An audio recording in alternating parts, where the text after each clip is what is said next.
ಅವನು ಖುಷಿಯಿಂದಿದ್ದಾನೆ, ಖುಷಿಯಾಗಿರ್ಲಿ ಬಿಡು. ಪ್ರತಿಯೊಂದಕ್ಕೂ ಯಾಕೆ ಕೊಂಕು ಮಾತಾಡ್ತೀಯ ರಾಜೇಶ್ವರಿ? ನಿಮಗ್ ಹೇಳೋದ್ರಲ್ಲಿ ಏನ್ ಪ್ರಯೋಜನ ಇಲ್ಲ ಬಿಡಿ.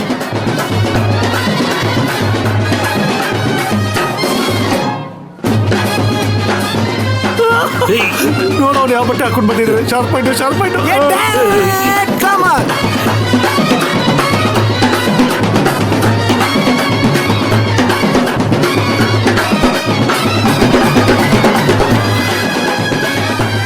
ನಿಲ್ಸಪ್ಪ, ಡಾನ್ಸ್ ಮಾಡೋ ವಯಸ್ಸಲ್ಲ ಕಣೋ ನಂದು. ಡ್ಯಾಡ್, ನಿನಗೇನ್ ವಯಸ್ಸಾಗಿದೆ ಡ್ಯಾಡ್? ನೀನ್ ಈಗ್ಲೂ ಹೂ ಅನ್ನು. ಇದೇ ಚೌಟ್ರಿಲಿ ಇನ್ನೊಂದ್ ಮುಹೂರ್ತದಲ್ಲಿ ನಿನ್ಗೆ ಇನ್ನೊಂದ್ ಮದುವೆ ಮಾಡಿಸ್ಬಿಡ್ತೀನಿ. ತರ್ಲೆ ಮಾಡೋದ್ ಬಿಡೋ. ಏನೋ ಇದು ಮದ್ವೆ ಮನೆಗೆ ಹಾಕೋಬರೋ ಡ್ರೆಸ್ ಇದು? ಡ್ರೆಸ್ಸಿಗೆ ಏನಾಗಿದೆ ಡ್ಯಾಡ್? ಜನ ಚೇಂಜ್ ಕೇಳ್ತಾರೆ. ಚೇಂಜ್ ಹರ್. ಚೆನ್ನಾಗಿಲ್ಲ ಕಣೋ ಇದು. ಬೀಗರ್ ಕೊಟ್ಟಿದ್ ಡ್ರೆಸ್ ಏನಾಯ್ತು? ಅದು ನಾನು ವಾಶ್ರೂಮ್ಗೆ ಹೋಗಿದ್ನ, ವಾಶ್ರೂಮ್ ಇಂದ ವಾಪಸ್ ಬಂದ, ಡ್ರೆಸ್ ಕಾಣಿಸ್ತಾ ಇಲ್ಲ. ಇವ್ನು ಸುಳ್ಳು ಹೇಳ್ತಾ ಇದ್ದಾನೆ ಚಂದ್ರು. ಆ ಡ್ರೆಸ್ ನ ಏನೋ ಮಾಡಿ ಈ ಸ್ಟುಪಿಡ್ ಡ್ರೆಸ್ ಹಾಕೊಂಡು ನಮ್ಮ ಮರ್ಯಾದೆ ಕಳಿಬೇಕಂತಾನೆ ಬಂದಿದ್ದಾನೆ. ಮರ್ಯಾದೆ ಕಳೆಯೋ ಕಾಂಟ್ರಾಕ್ಟ್ ಇವ್ರದ್ದು, ನಂದಲ್ಲ, ನಾನಲ್ಲ ಅಂತ ಹೇಳಿ ಡ್ಯಾಡ್.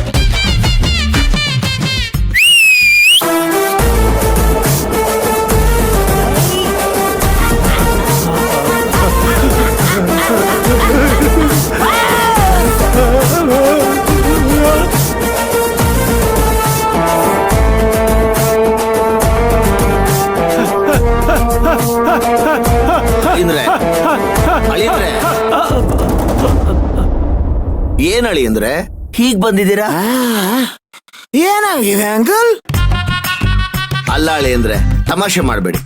ನನ್ನ ಮಗಳು ಎಷ್ಟು ಇಷ್ಟಪಟ್ಟು ನಿಮ್ಗೆ ಸೂಟ್ ಕೊಡ್ಸಿದಾಳೆ.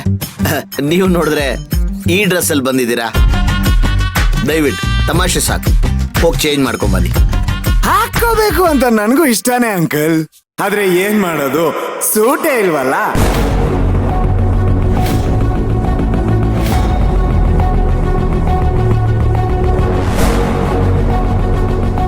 ಏನ್ ಹೇಳ್ತಾ ಇದ್ದೀರಾ? ಸೂಟ್ ಇಲ್ವಾ? ಹೌದು ಅಂಕಲ್, ಅದನ್ನೇ ಹೇಳಿದ್ದು. ನಾನು ವಾಶ್ರೂಮ್ ಅಲ್ಲಿ ಫ್ರೆಶ್ ಅಪ್ ಆಗ್ತಿದ್ನಾ, ಫ್ರೆಶ್ ಅಪ್ ಆಗಿ ಹೊರಗಡೆ ಬಂದ, ಸೂಟೇ ಕಾಣಿಸ್ತಿಲ್ಲ.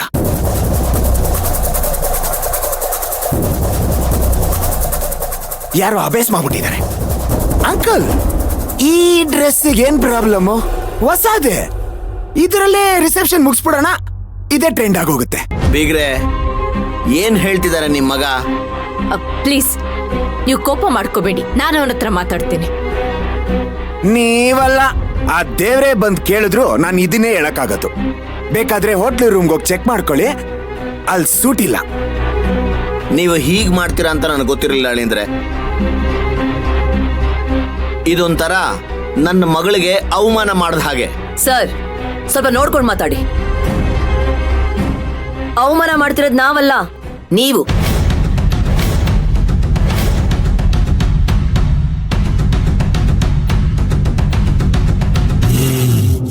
ಸಮಂತ, ಏನ್ ಮಾತಾಡ್ತಾ ಇದೀಯ ಅಂತ? ಸರಿಯಾಗಿ ಮಾತಾಡ್ತಾ ಇದೀನಿ ಮಾಮ್. ನಾವು ಅವ್ರ ಮಗಳನ್ನ ನಮ್ಮನೆ ಕರೆಸಿ ಅವಳಿಗಿಷ್ಟ ಆಗೋ ಬಟ್ಟೆನ ಕೊಡ್ಸಿದ್ವಿ. ಆದ್ರೆ ಇವ್ರೇನ್ ಮಾಡಿದ್ರು? ತಾರಕ್ನ ಕರ್ಕೊಂಡು ಹೋಗ್ಲೇ ಇಲ್ಲ. ಬದ್ಲಾಗಿ ಅವ್ರ ಮಗಳು ತಾರಕ್ಗೆ ಯಾವ ಬಟ್ಟೆನ ಇಷ್ಟಪಟ್ಲೋ ಅದನ್ ಕೊಡ್ಸಿದ್ರೆ ಅವನ್ ಹೇಗ್ ಹಾಕೋತಾನೆ?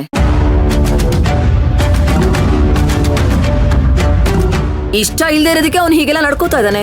ನೋಡಮ್ಮ, ನೀನ್ ಹೀಗ್ ಮಾತಾಡ್ತಾರ ಸರಿ ಇಲ್ಲ. ನನ್ನ ಮಗಳು ಇವ್ರಿಗೆ ಸೆಲೆಕ್ಟ್ ಮಾಡಿ ತೋರ್ಸೆ ಓಕೆ ಮಾಡಿಸ್ಕೊಂಡಿರೋದು ಅಲ್ವಾಳಿ ಅಂದ್ರೆ. ನೋಡಿದ್ರ, ಅವ್ನು ಏನು ಹೇಳ್ತಾನೆ ಇಲ್ಲ.